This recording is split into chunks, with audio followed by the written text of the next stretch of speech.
Welcome back, Stoner Squad, and of course a big welcome to all those new to the channel. My name is DanIsStoned, and thank you for joining me today for another video. So we are currently Thursday the 3rd of June, and we all know what this means. It means it is officially Dev Diary Day. Hooray! And we all love Dev Diaries, especially when it talks about Victoria 3. So let's go through the meaty, juicy Dev Diary that the developers have kindly published for us today. And the title is Capacities. So we are going to be learning about this as we go along. So without any further ado, let's just dive right into the meaty content of the Dev Diary instead of watching a ginger-bearded Englishman just talk rambling rubbish all the time. But let's get rolling. So, hello and welcome back to another Victoria 3 Dev Diary. Today we will be talking about three of the four main currencies of the game, namely capacities, the last being money, which we'll of course come back to later. So we are going to get a Dev Diary on money later, maybe the next one, maybe Dev Diary 3 will be about cash. I'd like to see a really detailed Dev Diary about money. Like the usages, how you get it, exactly what conditions of generation and stuff. That would be fairly cool. We mentioned in the very first Dev Diary that there is no mana in Victoria 3, and this is the grail of a sentence because, oh my god, I hate the mana system. In EU4, the mana system's horrible, I hate it, and another example is in Powder 1.0, where the mana system was bad. Bad, and so bad so that the developers scrapped it fairly quickly after launch. And since this Dev Diary is about the game's currencies, I want to be clear on what I mean by that. When we say there is no mana, we mean that the resources in Victoria 3 arise and are spent in clearly defined ways that are parts of the simulation, and not from an overly abstract concept or vague idea. There is, of course, some degree of abstraction involved. All games are abstractions, after all, that is very true. But we want all of the game's currencies to be strongly rooted in the mechanics and not feel arbitrary. I like that. Good. Out with the mana, in with the kind of non-mannery system, which is good. That's what I want. I mean, I don't want arbitrary mana. Good. At least they listen to us for that. But enough of that and on to capacities. What exactly are they? Well, that's a very good question, and I'm guessing a very clever man said it's coming up in the next, in the bottom part of the Dev Diary. Well, for starters, calling them currencies is not accurate.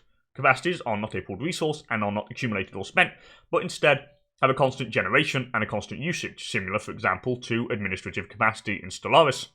Again, I haven't played Stellaris too much, so I don't know exactly how that works.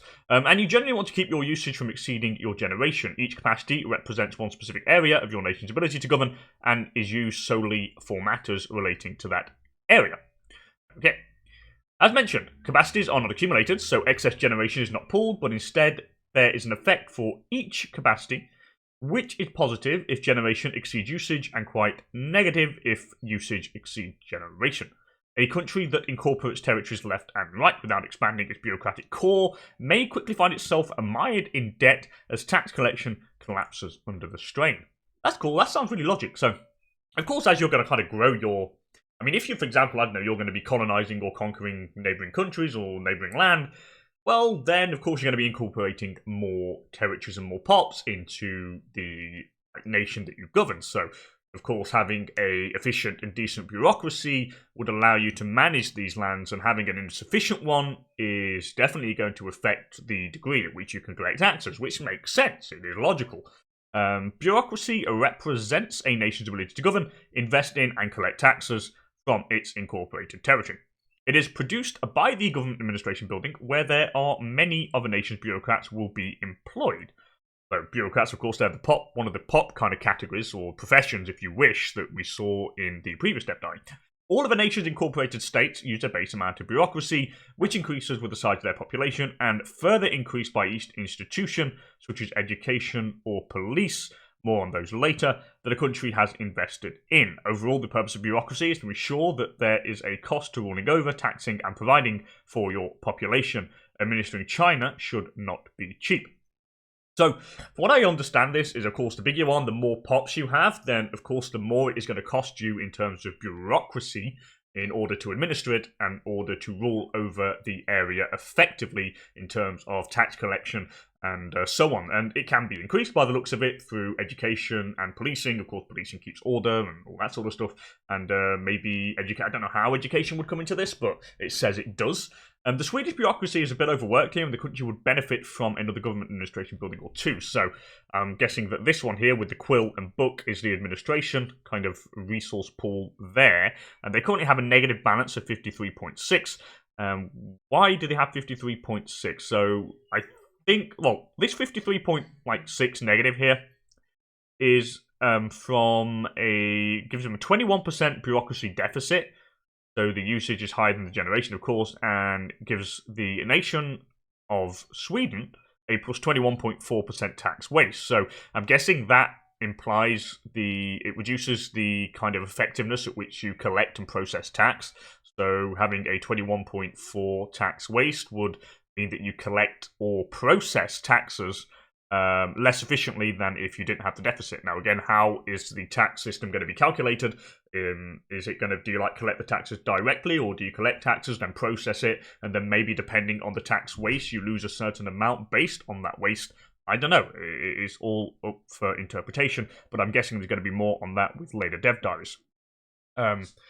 Your total generation of 250 bureaucracy is due to 100 from the base value, okay, and 150 from government administration in Sweden. So, I mean, there's got to be obviously a base value for each country, and depending on, that gives you an amount of kind of bureaucracy that you generate. And then you have 150 from government administration in Sweden. So I'm guessing this is the buildings that you kind of build to put your diplomats in. If I wanted to increase this from what it said based on the text above, it would be kind of build more of these buildings and get more of your kind of bureaucrats working in these kind of buildings to increase the points. So we do the 250 we make minus the 304 that we use, or 303 that we use, gives us a total, so the minus 53.6. And here we can see what we spend the bureaucracy points on. So we've got 5 incorporated states, so 50. I mean, if we can break that down, divide it by 5, so that's got to be minus 10 per incorporated state. So I'm guessing where it said here where China would not be cheap, of course, China's going to have a massive amount of states. So if you really want to have direct control over what you're collecting, then you're going to have one massive, super efficient bureaucracy, which does make sense, because the bigger it is, the kind of more is going to be slipping through the fingers and slipping through the nation's grasp. So it does make sense. The number of POPs in incorporated states give a massive reduction. 2.79 million POPs in incorporated states use up 111 bureaucracy. Law enforcement gets it down as well, and education also. Okay, interesting. Authority, this is the next one now. So we've done bureaucracy. Authority is the next, currency and kind of in brackets. Authority represents the head of state's personal power and ability to enact change in the country through decree, so through law.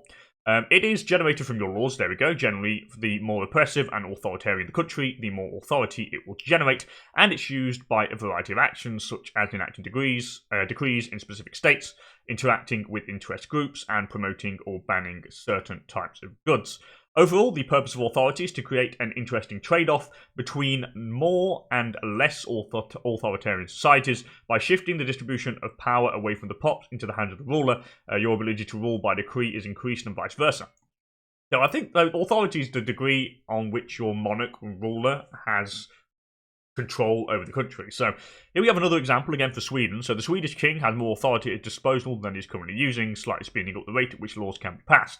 So of course it does kind of all make sense where you have an authoritarian king is definitely going to be passing the laws without really wasting much time to get it through parliament or get it through the proper channels.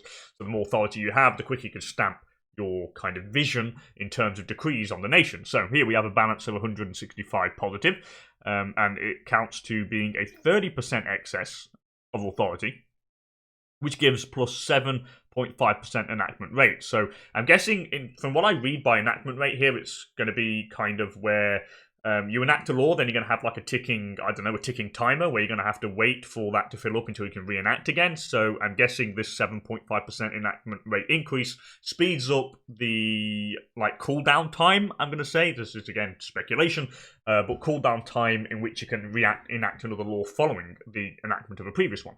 Your total generation of 715 authority is due to a base value. Okay, so every nation is going to have that 100 base value, I guess. Plus 200 from oligarchy, so that's got to be the government type. Plus 200 from national supremacy, they've got to be, ideas or something. Plus 100 from freedom of conscience. Plus 50 from right of assembly. And we have plus 10% from ruler traits, experienced political operator. That's kind of good. So, like, ruler traits or character traits are going to be kind of taken into account. So that's fairly good. I did see these national, what are they? It says interacting with interest group, promoting or banning types certain goods, variety of actions. So maybe it's decrees, maybe national supremacy is a decree, I'm guessing, freedom of conscience as well. We have our usage, though, is at minus 550 due to collecting consumption taxes on liquor, so it does say that it goes down if you enact stuff, so an interesting trade-off between... I thought we said something here. Oh yeah, banning certain types of goods. So we can, like, ban certain goods and it gets your authority down. Because I'm guessing people aren't very, like, happy with you. So we are collecting consumption taxes on liquor here, apparently, which gets them down by 150. And it looks like road maintenance is costing authority as well. Okay. And it's like, what I read here, road maintenance is going to be in states. So each state has a road network and it's going to cost road maintenance. So it's 200 points per road network in each state by the looks of things. And then, of course, the generation minus the usage. Of course, we have the positive number, okay, and they're the 30% excess. Okay, cool. Very interesting. Next up is influence, and this is another resource, or currency, if you wish. Represents a country's ability to conduct diplomacy and its reach on the global stage. It's generated primarily from your rank. Great powers have more influence than the major powers, and so on. That does make sense. Of course, the bigger player you are in the political spectrum, then of course the more influence you're going to have over, and then of course then the more influence you generate. And it's used to support ongoing diplomatic actions and pacts, such as improving relations, alliances, trade deals, subjects, and so on. So it's like you're going to be spending this, by the looks of it, to do like alliances and trade deals. And I'm guessing that each alliance and trade deal and such is going to cost you a certain amount of like diplomatic usage, based on how this kind of mechanic is working from what we've read so far. Overall, the purpose of influence is to force players to make interesting choices about which foreign countries they want to build stronger diplomatic relationships with. So it looks like you're not going to be able to spam a load of different diplomatic relations with everybody. So, I'm going to take an example of Imperator, because I play Imperator a lot. So you can basically just click on improve relations with any nation for the cost of some gold, and it doesn't really have any form of effect. And this method here looks like it's going to be limiting that. So we have a balance of 550, or 530 as Sweden. And we have a full bar here, which means we have the 100% effects from having an excess of. We have a massive effect, like a massive excess in diplomatic influence generation. So this gives us a plus 50% threat decay. So again, this is going to work. I'm guessing this is going to work like aggressive expansion. I'm trying to kind of think on the lines of other Paradox games. So of course, as you're kind of being aggressive and like moving against your neighbors, taking large swathes of land, maybe kind of infiltrating different economic markets and applying pressure, you're going to be getting like kind of threat points, I guess, or some form of aggressive expansion, where you are going to be viewed as a threat, and then people aren't going to really like you too much. And this kind of having an excess here in like influence generation gets the threat decay down. So that's fairly cool. Our generation of 880 influence is due from being having the base value. So I'm guessing the base value is 100 for every nation. And then on top of that, you're just going to add the different modifiers and stuff.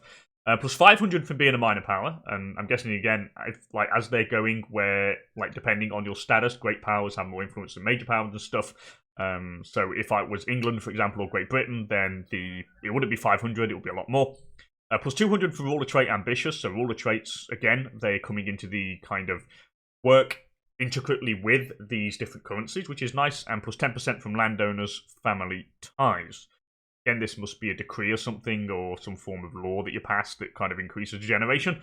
And our usage is 350 is due to the fact that we have a personal union with Norway, which costs 50, and improved relations, minus 300. I like this. Now, that's super expensive, which means that, again, I think this is where they're trying to go with this, is that you're going to have to choose who you want to be friends with wisely. There's no point going on spamming a load of different countries and trying to hopefully get one on your side. You're going to have to find one, work with him, and stick with him. And this is going to really kind of, I think, or from what I can see here, is going to severely limit the spamming of diplomatic relations. So, yeah, looks like we need to really choose who we want to be friends with. This is interesting. I'm liking the looks of this. But anyway, that's all for today. Join us next week, and I'll cover something yet another topic that's fundamental to Vicky 3. Buildings. Okay, so it's not the economy yet. More buildings. I like that. I'm looking forward to next Thursday already. This is good. Now, I'm liking what I'm seeing here. I really am. It's like how to put it, the mana system. You know my thoughts on the mana system. I literally hate the mana system. And this seems to be a nice middle ground. It really does. And I'm looking forward to see how they, or where they take this. I really do.